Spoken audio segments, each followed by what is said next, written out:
오늘 말씀 이제 주연절 후 6번째 주일 우리가 나눌 말씀들을 나누도록 하겠습니다. 오늘 성경 본문은 출애굽기 20장 17절입니다. 한 구절밖에 되지 않으니 한 목소리로 함께 읽겠습니다. 시작. 내 이웃의 집을 탐내지 말라. 내 이웃의 아내나 그의 남종이나 그의 여종이나 그의 소나 그의 낙이나 무릇 내 이웃의 소유를 탐내지 말라. 한 번 더 제가 읽습니다. 내 이웃의 집을 탐내지 말라. 너의 이웃의 아내나 그의 남종이나 그의 여종이나 그의 소나 그의 낙이나 무릇 너의 이웃의 소유를 탐내지 말라. 할렐루야. 우리 옆에 손님 갑자기 손님 보시고 우리 한 번 더 축복할까요? 하면 할수록 좋습니다. 왜냐하면 일주일에 한 번만 하는 시간이기 때문에 그렇죠. 우리 옆에 손님 갑자기 손님 보시고 한번 축복합니다. 당신과 함께 신앙생활 하는 것이 하나님이 나에게 주신 큰 복입니다. 아멘. 오늘 여러분하고 십계명 강의 34번째 시간으로 제 10번째 계명을 한번 나눠보려고 합니다. 어떻게 10번째 계명을 나눠야 될까 생각을 하다가 제목을 이렇게 잡았어요. 수여와 소유 그리고 탐심이라는 제목입니다. 절따서 한번 해볼까요? 수여와 소유 그리고 탐심. 소유는 다 아실 거예요. 소유는 뭐 하는 거죠? 내 것으로서 갖는 것 그리고 유지하는 것. 예, 소유예요. 수여는 뭔가요? 수여는 뭐냐면 제가 여러분에게 모여서 상을 수여합니다. 주는 것이죠. 우리는 이거를 받을 때, 상을 받을 때 그 상에 뭐가 되냐면 수여의 대상자라고 말하기도 하고 또는 수혜자라고 말하기도 하죠. 수여는 주는 것이죠. 수여 주는 것. 소유는 갖는 것. 수여와 소유. 일부러 그렇게 사실은 수여와 소유 그리고 사유 이렇게 해가지고 자음들을 맞추려고 했다가 너무나 좀 자기적인가 해서 수여와 소유 그리고 탐심이라는 제목으로 여러분과 말씀 한번 나눠보려고 해요. 이 자리에 신앙생활을 조금 하신 분 또는 성경의 맥락이 어떻게 흘러가는지를 아시는 분이라고 한다면 벌써 말씀의 제목만 보고서도 무슨 말을 하려고 하는지를 아실 수 있을 것 같다고 생각을 해요. 오늘 출애굽기 20장 17절의 말씀이 너는 네 이웃의 집을 탐내지 말아라. 그 이웃의 아내든 남종이든 여종이든 그 모든 것들을 못하지 말라. 탐내지 말라라는 말이거든요.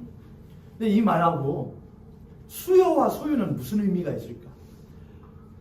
저는 이 10번째, 10번째 계명을 이해하려면 가장 중요한 게 소유에 대한 것이잖아요. 그렇죠?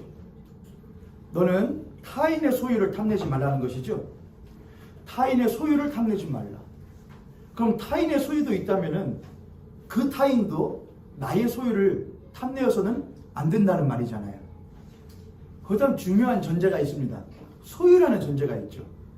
나도 소유한 것이 있고 타인도 소유한 것이 있다라는 전제가 깔려 있죠. 모두가 소유하고 있는 것이 있는데 서로가 상대방의 소유를 탐내지 말자라는 말이 이 10번째 계명에 그냥 문구에 있는 말이죠. 성경 구절에 있는 말이에요. 소유라는 것이 있구나. 그런데 저는 한번 생각을 해봤는데 과연 이 세상에 있는 사람들 가운데에 정말로 소유한 사람이 있을까? 정말 소유한 사람이 있나요?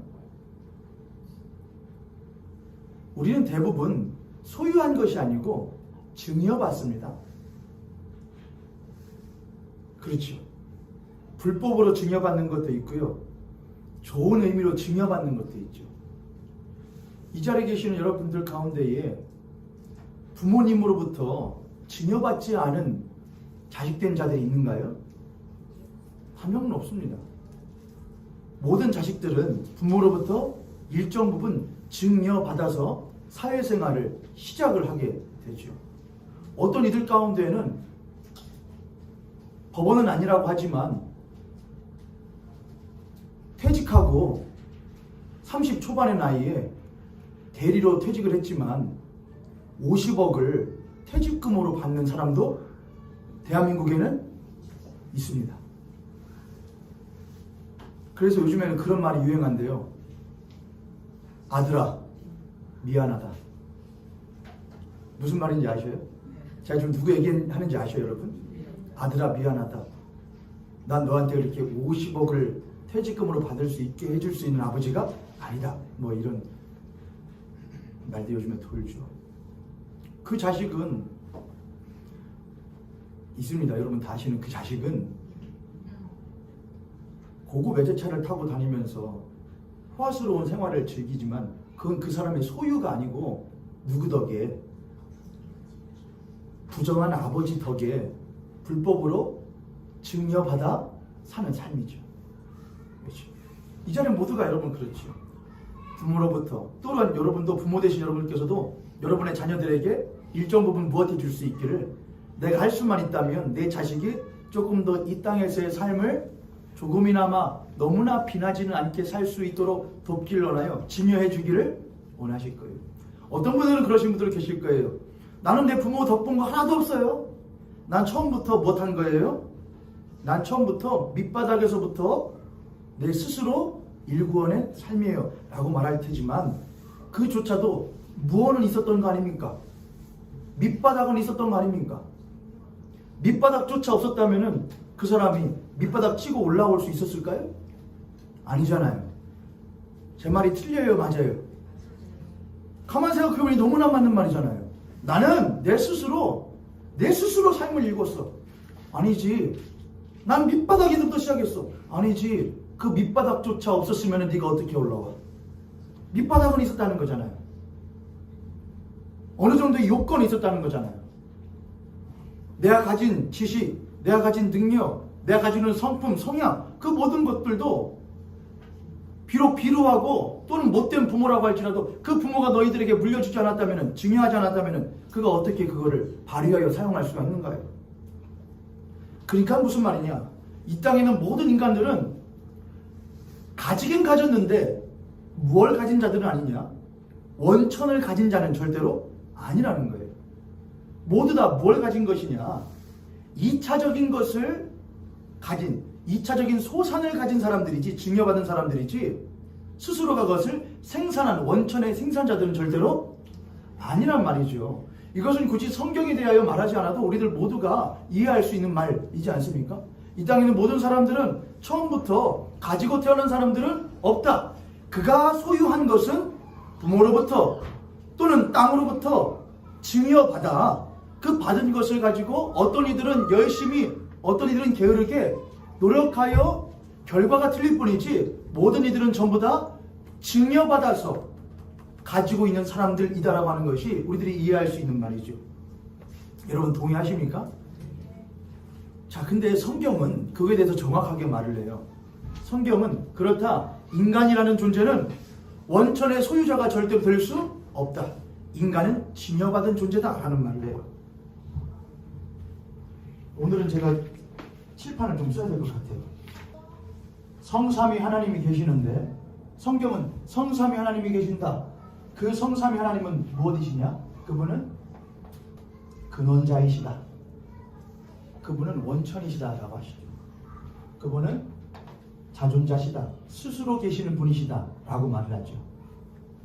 그분은 또한 무엇이냐? 창조자이시다 이렇게 하죠. 그분은 본래 근원 되시고 그분은 스스로 계시기에 모든 것은 그분으로 말미암아 지음받게 되어진다. 또한 그분은 무엇이시냐? 수여자이시죠. 수여자. 수여가 뭐라고 했죠, 여러분? 주는 존재죠. 하나님이 줄이 딱딱 맞지 않아도 여러분 이해하세요? 태초에 하나님이 천지를 창조하시니라 그랬죠. 그런데 하나님은 땅에 모든 생명체들이 무엇하게 하느냐? 살도록 하시죠. 그렇죠. 그럼 땅에 뭘 하시느냐? 하나님은 나무, 나라, 그리고 사람이에요. 성삼위 하나님은 무엇을 지으시죠? 땅을 창조하시죠. 그렇죠. 땅을 먼저 지으시죠. 그리고 그 땅 가운데에 동물과 식물들을 두시고 거기에 누구를 두시오? 사람을 두시오. 그 땅을 못하게 하시죠. 경작하게 하시죠. 창세기 1장으로 가볼게요. 창세기 1장에 보면은 26절부터 하나님이 이르시되 우리의 형상을 따라 우리의 모양대로 우리가 사람을 만들고 그들로 바다의 물고기와 하늘의 새와 가축의 온 땅, 가축과 온 땅과 땅에 기는 모든 것을 다스리게 하자 하시고 하나님이 자기 형상국 하나님의 형상대로 사람을 창조하시되 남자와 여자를 창조하시고 하나님이 그들에게 복을 주시며 하나님이 그들에게 이르시되 생육하고 번성하여 땅에 충만하라 땅을 정복하라 바다의 물고기와 하늘의 새와 땅에 움직이는 모든 생물을 다스리라 하시니라. 이렇게 했죠.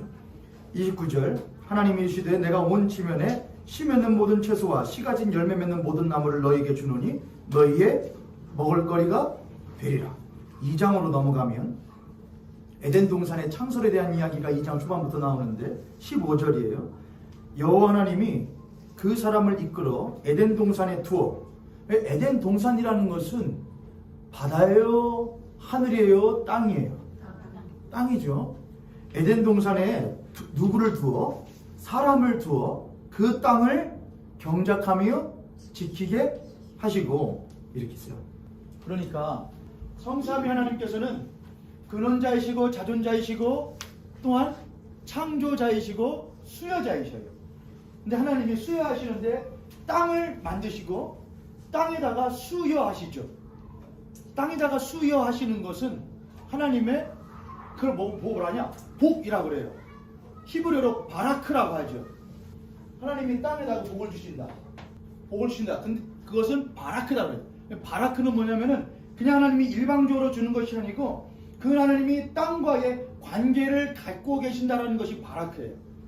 하나님이 땅에게 근원자로서 땅에 무엇을 허락하시고 땅으로 하여금 땅이 생명을 내어낼 수 있도록 복을 허락하시고 그 땅은 하나님이 주시는 근원의 생명을 통하여서 먹을 것들과 마실 것들과 살 것들을 제공하게 하는 것이 땅의 역할이라고 하는 것이죠. 근데 거기에 누구를 두어서 사람을 두셔요. 사람은 하나님으로부터 뭘 받느냐? 복을 받아요. 그 복이 뭐예요? 아까 이게 복이 히브리어로 바라크라고 그랬죠. 그 바라크가 땅과 하나님의 관계라고 그랬죠. 하나님이 인간에게 복을 주셔요. 그 복도 바라크예요. 똑같이 땅과 하나님과 인간의 관계예요. 그러면은 하나님은 인간과 어떻게 관계를 맺을 수가 있어요? 소통되어질 수 있는 통로가 있어야 될 거 아니에요. 매개체가 공감대가 형성돼야 될 거 아니에요. 그게 뭐예요? 창세기에서 그게 바로 인간 안에 있는 생기죠. 생기. 하나님이 땅의 흙으로 사람을 빚으시고 그 코에 무엇을 불어넣으셔서 생기를 불어넣으시어 생명이 되게 한 그 생명이 이 땅을 못하고 땅을 경작하고 정복하고 다스리는 거죠. 그러면은 하나님으로부터 생기를 부여받은 인간이 생명이 되어 그 땅을 다스리고 정복하고 경작하면 그 땅은 인간에게 무엇을 내어주느냐? 성경에 자주 등장하는 말인데 소산이라는 말이 나옵니다. 땅의 소산을 너희가 먹으리라 그렇게 해요. 그러니까 인간이 하나님으로부터 부여받은 생기를 받는 복을 받았을 때에 인간은 생명이 되고 그 부여받은 하나님과의 관계 속에서 하나님이 허락하신 땅을 경작하고 다스리고 정복할 때 이 땅은 인간에게 소산을 보답하여 인간으로 하여금 무엇할 수 있도록 살아갈 수 있도록 한다 이거예요.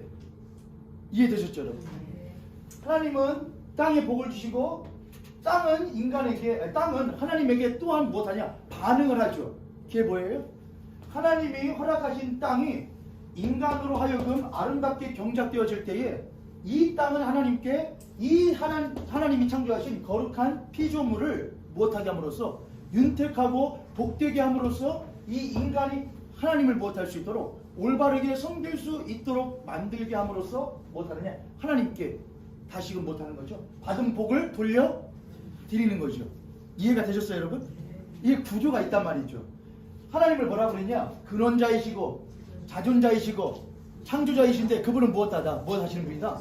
주시는 분이라 이거예요. 수여자예요. 그럼 인간은 무엇한 사람이냐? 인간은 또한 이렇게 한다면 인간은 첫 번째 수혜자예요. 하나님의 복과 은혜를 받는 수혜자예요. 받는 자라 이거죠. 받는 자. 또한 인간은 뭐냐? 생산자이기도 해요.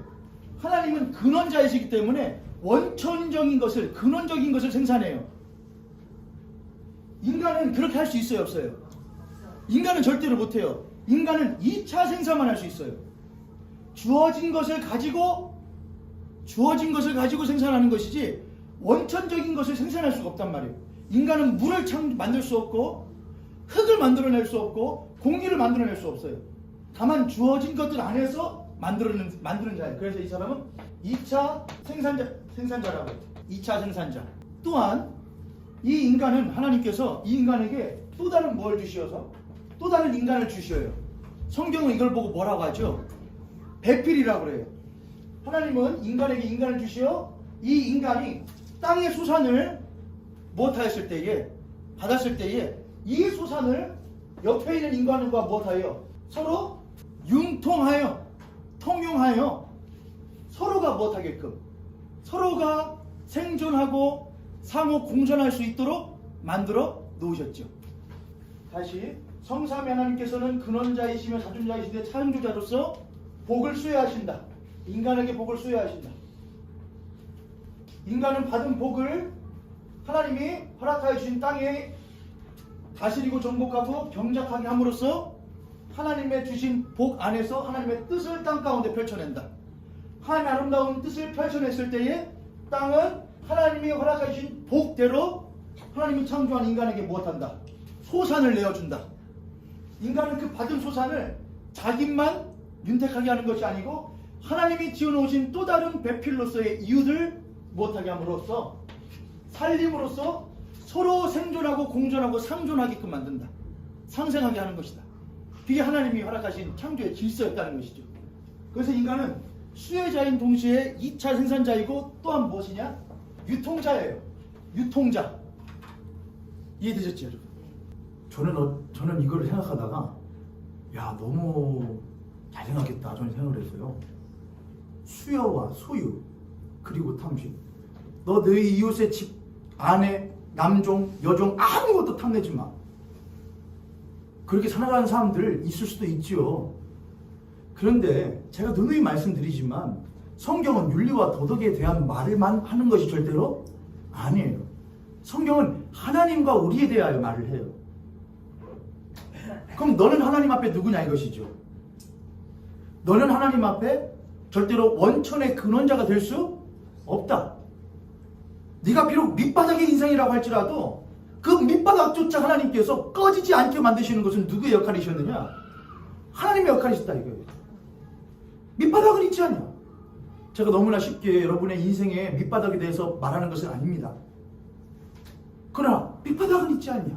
꺼지지 않았지 않느냐? 하나님 우리들에게 수여하셔요. 우리는 그분으로부터 증여받고 그것의 증여의 수혜자가 돼요. 우리는 받은 것을 2차 생산해요. 그게 무엇이냐? 땅을 경작하는 거예요. 다스리고 정복하는 거예요. 근데 인간은 그 땅을 경작할 때에 그 땅으로부터 나오는 소산이 누구로 인하여서 그놈 되시는 하나님으로 인하여 나에게 주어진 것임을 절대로 잊지 않아요.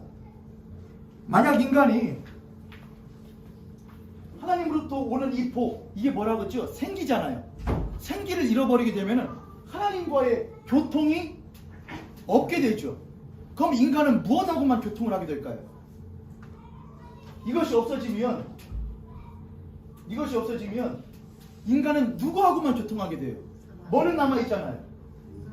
인간과 인간, 또 땅과 인간의 교통은 있잖아요. 그러면 사람은 성삼위 하나님과의 생기를 잃어버림으로 말미암아 죽은 자가 되면은 철저하게 하나님의 사람이 아니고 무엇의 사람이 되게 되느냐? 땅의 사람이 되게 돼요.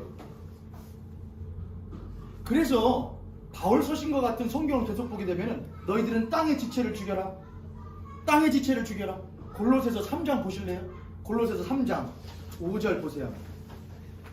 골로새서 3장 5절 한번 읽어보겠습니다.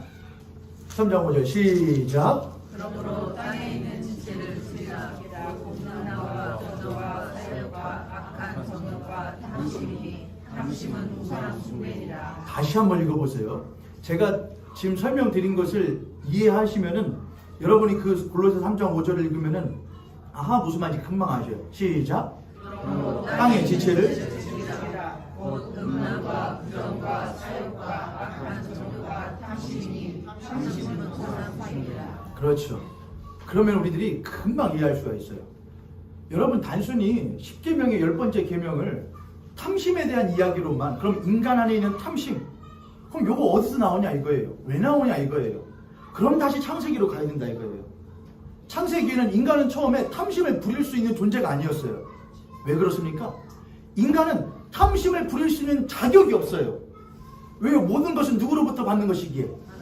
하나님으로부터 받고 하나님으로부터 보이지 않는 영원한 생명을 받고 하나님이 인간이 흙으로 지음받은 존재라는 것을 아시기 때문에 인간에게 무엇하신? 인간이 먹고 살 수 있도록 생존할 수 있도록 만드시기 위하여 땅이라고 하는 하나님의 은혜의 장을 마련하여 주셨고 그 땅을 인간이 경작함으로써 인간은 하나님의 뜻 안에서 소산을 먹고 살 수 있도록 하셨다 이거예요. 그러므로 인간은 탐심을 부릴 수가 없어요. 인간은 그저 하나님이 나에게 허락하여 주신 것에 감사하면서 나에게 허락하여 주신 이 터전 그것은 땅이 될 수도 있고 부동산만 말하는 게 아니에요. 땅이 될 수도 있고 또한 나의 가정이 될 수도 있고 나의 일터가 될 수도 있고 또한 나의 나라고 하는 한 존재가 땅이 될 수도 있는 거예요. 나라고 하는 땅을 주시오. 나라고 하는 우리 가정을 주시오. 교회를 주시오. 나의 삶의 터전을 주시오. 그걸 경작하고 다스려 그것으로 하여금 먹고 살 수 있도록 생존할 수 있도록 또한 하나님의 뜻을 알아 깨달아 할 수 있도록 하신 것에 대하여 못하는 것 감사하도록 사는 것이 인간의 그저 역할이었단 말이에요. 그게 가장 복된 것이었단 말이죠. 그런데 무엇을 했을 때에 끊어졌어요. 자, 그럼 끊어지게 되면은 땅은 무엇을 낼 수 있을 것이냐? 소산을 낼 수 있을 거예요. 그런데 이 사람과 이 사람은 서로 그때부터 뭐가 돼요? 다시요? 예전에는 성삼위 하나님이 계셔요. 하나님이 근원자예요. 이 사람도 알고 이 사람도 알아요. 하나님이 근원자야. 하나님이 창조자야. 하나님이 우리에게 주시는 거야. 근데 이 관계가 끊어져요. 누가 보이지 않으면 하나님이 보이지 않으면 이제 누구와 누구만 남아요. 사람과 사람만 남아요. 뭐는 나오는데 소산은 나와요. 근데 누구는 없어요. 절대자가 없어요. 뭘 하실 리가 없다 이거예요. 그럼 이 소산은 누구의 것이 돼요? 이 둘이 있는데 어떤 사람의 것이 돼요? 힘센 사람의 것이요. 이 사람이 힘셀 수도 있고 안 쓸 수도 있고 얘가 작을 수도 있고 클 수도 있어요. 근데 누가 계시면 하나님이 계시면 야 네가 크나 네가 적으나 우리보다 더 크신 이가 있으시다. 그분이 우리들에게 생명을 허락하여 주시고 우리에게 소산을 내어주시어 우리가 서로 통용하며 상존, 생존, 상생할 수 있도록 만드시는 것이다. 근데 그분이 없으면은 그때부터 누가 갑이냐? 큰 사람이 갑이에요. 힘센 사람이 갑이에요. 그 사람이 모든 소산을 무엇하느냐? 가져요. 그럼 한 사람은 못하는 것이죠. 소산을 적게 먹거나 못 먹게 되거나 아니면 이 사람에게 빌어먹게 되는 것이죠. 이해되시죠?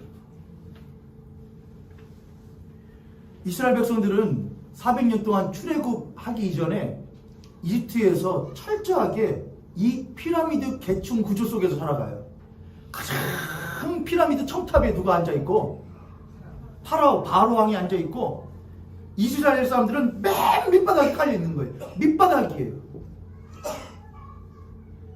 그들은 거기에서 400년 동안 살면서 깨달았어요. 아, 어쩔 수 없는 힘이구나. 힘이 있어야 되는구나. 힘이 능력이구나. 힘이 생명이구나. 힘이 있어야 소산을 먹을 수 있는 것이고 힘이 있어야 부유할 수 있는 것이고 힘이 있어야 인간답게 살 수 있는 것이구나.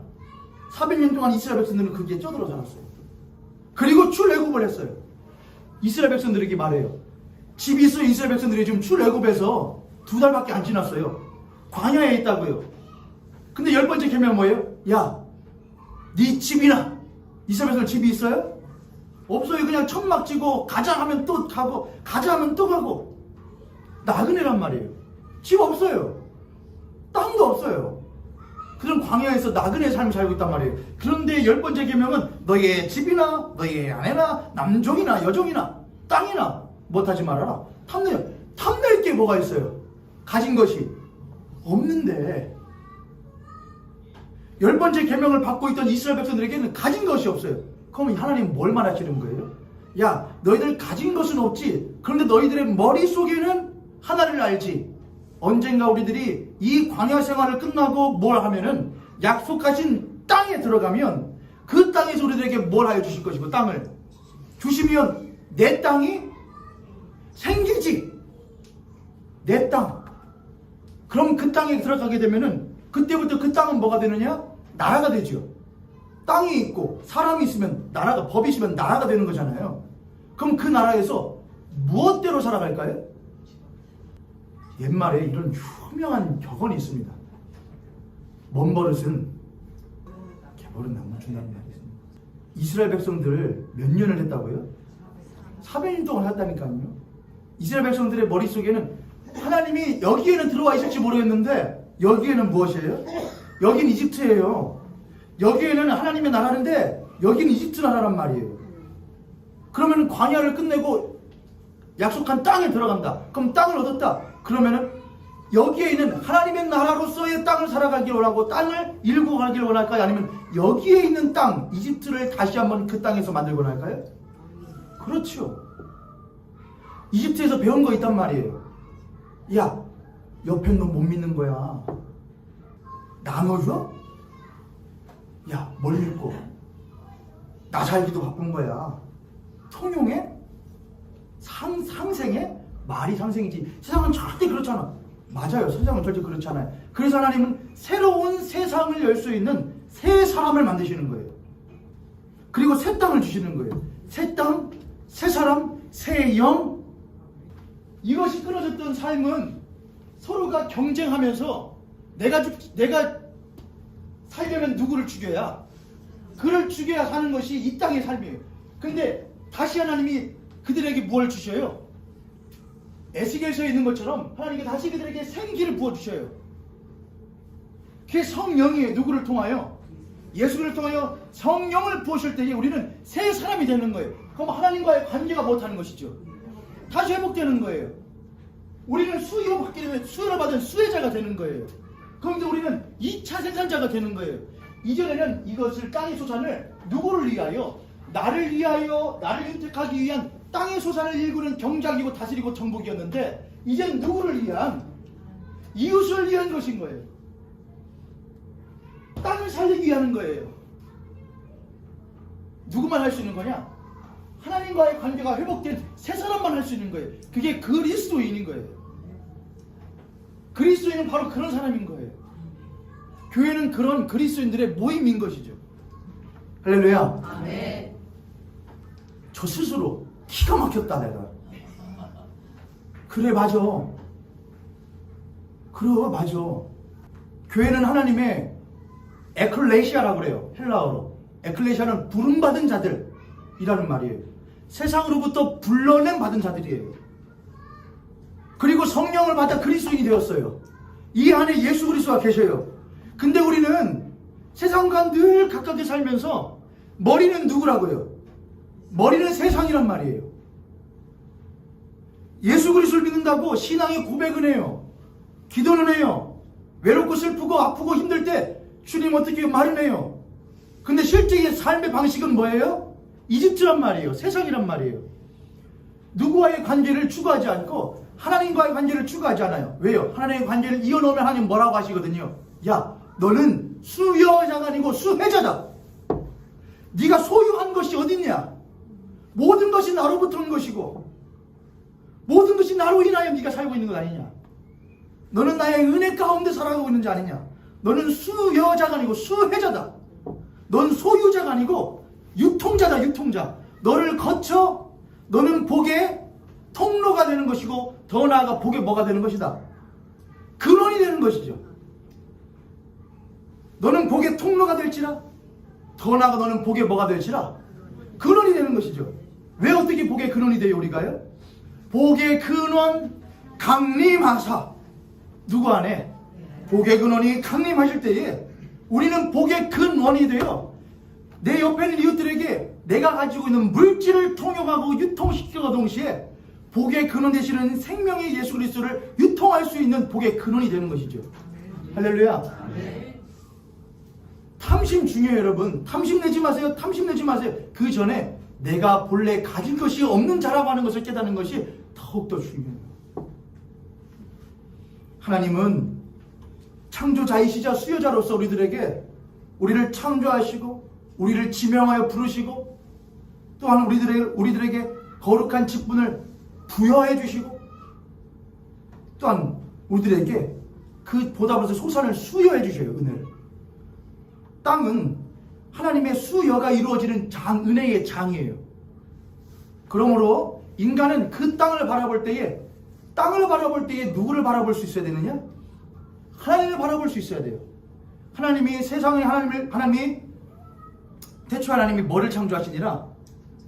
천지를 창조해요. 하늘과 땅이에요. 그건 물리적인 하늘과 땅을 말하는 것이 아니고 보이지 않는 영원한 세상과 보이는 물질의 세계를 말하는 거예요. 그럼 보이는 물질의 세계는 보이지 않는 세상과 서로 맞보고 있어요. 거울이에요. 거울이요. 그러므로 땅에서 인간이 살아갈 때에 인간은 땅을 보고 그 땅에 비추어진 하늘을 보게 되는 거예요. 어려워요, 여러분? 땅을 보고 땅만 보는 게 아니고 그 땅에 비추어진 하늘을 거울 삼아 본다고요. 땅은 하늘을 비추는 거울이에요. 그런데 하나님과의 관계가 끊어지면은 그 사이가 단절되는 거예요. 하늘과 땅 사이가요. 그 뭐만 보이는 거냐? 땅만 보여요. 땅이 전부가 되는 거예요. 그럼 그때부터 뭐라냐? 땅의 지체가 되는 거예요. 로마서 1장에 보면은 사람이 이렇게 해줘요. 로마서 1장 제가 읽어드릴게요. 저만 얼른 찾아서. 로마서 1장 18절부터 이렇게 써 있습니다. 하나님의 진노가 불의로 진리를 못하느냐? 막아요. 가운데를, 하늘과 땅 사이를 막아요. 모든 경건하지 않음과 불의에 대하여 하늘로부터 나타내 이는 하나님을 알만한 것이 그들 속에 보이는 하나님께서 이를 그들에게 보이시느라 창세로부터 그에 보이지 않은 모든 영원한 신성과 능력이 분명히 보여 알려졌나니 그러므로 그들이 못할 수 없다. 만물에게는 그대로 하나님께서 그대로 비추어 주셔요. 근데 인간은 그걸 알아요? 몰라요? 몰라요. 왜요? 못하기 때문에. 하나님 관계가 단절되어져 있기 때문에 모른다 이거예요. 여전히 만물은 하나님을 비추어 거울의 역할을 하고 있는데 인간만 그걸 모른다 이거예요. 그럼 어떻게 되느냐? 21절처럼 돼요. 하나님을 알되 하나님을 영화롭기도 하지 아니하고 감사치도 아니하고 오히려 그 생각이 허망해지고 미련해져서 스스로 지혜 있다는 어리석게 되어 23절 다 같이 있습니다. 시작. 썩어지지 않는 하나님의 영광 썩어질 사람과 대와 짐승과 별의 영광으로 바꾸는 이건 아주 중요해요. 여기 보면은 썩어지지 아니하는 하나님의 영광을 하나님을 알지 못하니까 뭐래요? 이 땅만 보이잖아요. 땅만. 근데 인간에게는 이제 소산은 있어요. 자신의 삶은 유한하고 한계가 있어요. 그럼 소산이 있고 그러면은 내 옆에 사람과 무슨 관계라고요? 경쟁자의 관계예요. 누가 더 갖느냐예요. 그럼 내가 어떻게 더 가질 수 있어요? 그때 인간은 초월적인 존재를 의지해요. 여러분 부자들도 재벌들도 뭐는 있대요. 종교는 있대요. 세상에서 제일 부자들이 어디에 살아요? 석유 재벌들이요. 그 사람들 종교 있어요 없어요? 알아요. 여러분 종교는 있어요. 내가 또한 이 가진 소유를 못할 수 있는 것 유지할 수 있도록 하기 위해서는 초월적인 존재를 의지하게 돼요. 갖지 못하는 사람들도 초월적인 존재를 의지해요. 나 조금이라도 더 가질 수 있게 해달라고. 그 초월적인 존재를 구하는 것이 바로 우상 숭배예요. 근데 이전에는 숭배를 했어요. 우상이 아닌 누구를요? 근원자이시며 자존자이신 하나님을 숭배했어요. 하나님만이 우리들의 근원자이시고 창조자이시고 우리에게 모든 은혜를 수여하시는 수여자이십니다라고 숭배를 했다고요. 근데 그 관계가 단절되니까 뭐는 보이고 땅은 보이고 땅의 소산은 보이고 내 옆에 경쟁자들은 보이니까 더 가져야겠어요. 초월적인 존재에게 의지하는 거예요. 근데 그 초월적인 존재가 이전에는 하나님인데 보이지 않으니까 뭐를 빌어서 이 땅에 있는 새와 짐승과 기어다니는 땅에 있는 것들을 가지고 우상으로 삼아서 그것들에게 절하는 거예요. 그게 뭐예요? 우상 숭배예요. 고린도전서 3장 5절에서 뭐라고 그랬죠? 탐심을 버리라. 탐심은 곧 뭐다? 그렇죠. 우상 숭배라고요. 우상 숭배는 누구와의 관계가 단절되어진 결과다. 하나님과의 관계가 단절되어진 결과라고요. 하나님과의 관계가 단절되어진 인간은 필연적으로 자기가 무엇이 아니기 때문에 모든 것들을 만들어내는 근원자가 아니기 때문에 한계가 있단 말이에요. 나는 만들어낼 수가 없어. 그럼 어떻게 해야 해? 뺏어 오든가, 나눠야 될 자가 죽든가, 아니면 내가 더 강해지든가. 그럼 나를 더욱더 그렇게 강하게 만들어줄 수 있는 존재가 어디냐? 하늘은 보이지 않으니까 땅만 찾아요. 땅에 있는 형상들만 구해요. 그렇게 우상을 찾을 수밖에 없는 게 필연적인 인간의, 하나님과 관계가 단절되어진 인간의 모습이에요. 우상 숭배. 그리고 그 우상 숭배가 그럼 뭐라고요? 탐심이에요.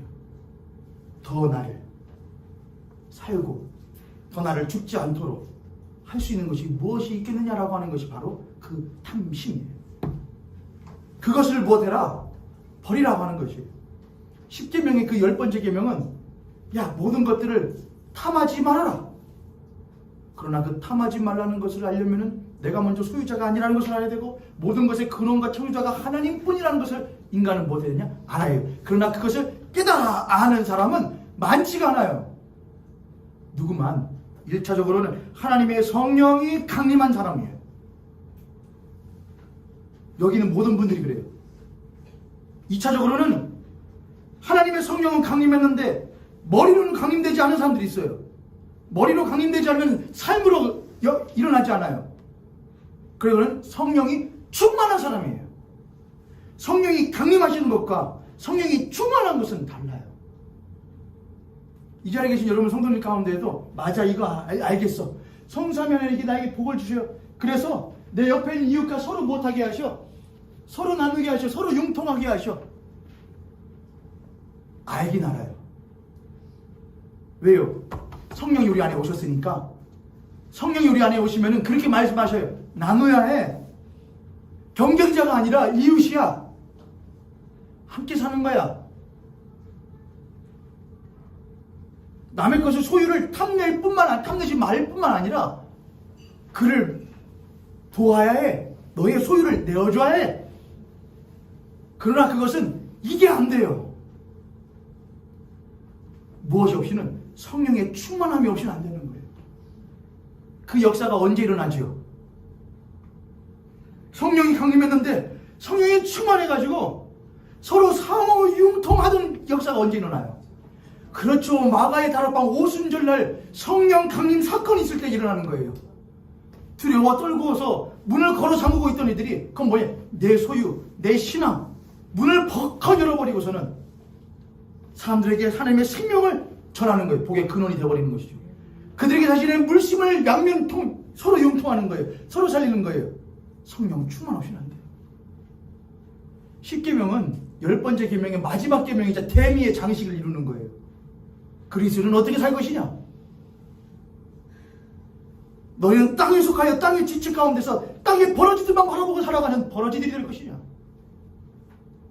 아니면 하나님의 성령으로 충만하여 땅의 사람이 아닌, 육의 사람이 아닌 영에 속한 사람으로서 이 사람이 이 땅의 삶을 살아가다가 그렇게 하나님 앞에 나아갈 것이냐? 넌 어떻게 살 것이냐? 10번째 계명이에요. 탐심을 죽이라. 땅에 속한 사람을 죽이라. 우리들은 열심으로 살아가다가 언젠가 내가 의도하지 않은 때에 의도하지 않은 모습으로 이 땅을 떠날 때는 반드시 오고, 우리가 그렇게 모아놨던 것을 조금이나 또는 많게나마 누군가에게 증여해주고 갈 사람들이에요. 다만 그리스도인들은 조금 다른데, 아니 많이 다른데, 그리스도인들은 증여해 주어야 할 것이 가장 중요한 것이 있어요. 그건 무엇이냐? 그리스도인은 이렇게 사는 거야 라는 것을 증여해 주어야 해요.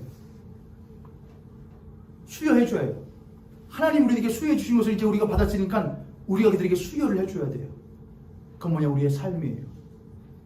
그리스도인은 이렇게 살아. 내가 그렇게 사는 것은 내 안에 무엇이 있기 때문이야. 이게 그거야. 그게 그리스도인이 수여해 주어야 할 거예요. 그게 우리가 증여해 주어야 될 것이에요. 가장 중요한 것이에요.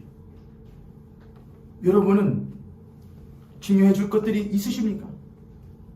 내 이웃들에게 수여해 줄 것들이 있으십니까? 물질도 괜찮으시다면, 가능하시다면 증여해 주시고 수여해 주세요. 이웃에게. 여러분의 가지고 계신 생명을 수여해 주세요. 가장 귀한 것을 주세요. 그리고 근원자이시며 창조주 되시며 우리들에게 가장 먼저 수여해 주신 그분 앞에 섰을 때에 내가 주님께서 맡겨주신 나의 삶을, 주님께서 맡겨주신 땅 위에서 살아가면서 이렇게 살았습니다라고 그분께 말씀드려 주세요. 그렇게 대답하셔요. 잘했다, 충성된 종아. 우리 앞에 성도님 앞에 손을 보시고 우리 축복하도록 하겠습니다. 당신과 내가 주님 앞에 섰을 때에 복된 수여자로서, 복된 유통자로서 설 수 있기를 원합니다. 아멘. 아멘.